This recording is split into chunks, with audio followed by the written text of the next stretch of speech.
I was invited to sing in a community.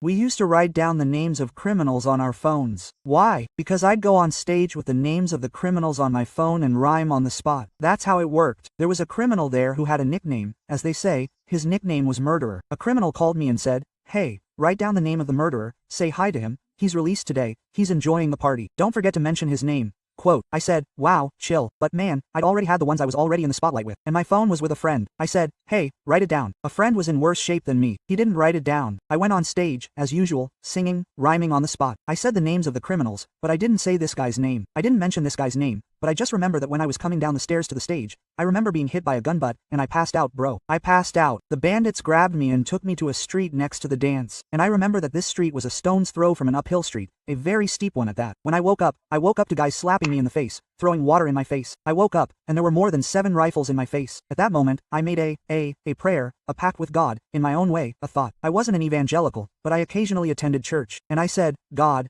if you take me out of here, I'll never step foot in a favela to sing again." And I remember that killer said to me, "Boy, do you know who I am? Do you think we don't? That you come all the way from Sepetiba, Militia's area, to sing here? Who do you think comes to my community and sings here and doesn't say hello to me? You know by my nickname she's a murderer?" Quote, I said, "No," he said, "because I can't go even a month without killing someone, brother. I've been in prison for 5 years. You're going to die today, my brother." Quote, at that moment, I knelt down, I prayed a lot. But at that moment, a woman with a bun was coming down, the one we were talking about here. She was coming down the street. That steep street that went up was a hill, brother. She was coming down the hill. Halfway down, she screamed. She said, "You're not going to kill anyone today." Then I said, "They're going to hand her over." Man, this is a surprise to me, man. The guy turned around and said, "Mom, what are you doing here?" It was the guy's mother. She came in and said, "You were in jail, your friends, no one came to visit you. I was the one who stayed to visit you. You promised me you were going to get out of this life. Now you got out today, and you're already here saying you're going to kill. You're not going to kill anyone, you're going home." I got up. She said, "My son, get up," because I was on top of the mountain praying. I was hearing your voice singing at the dance. And God said to me,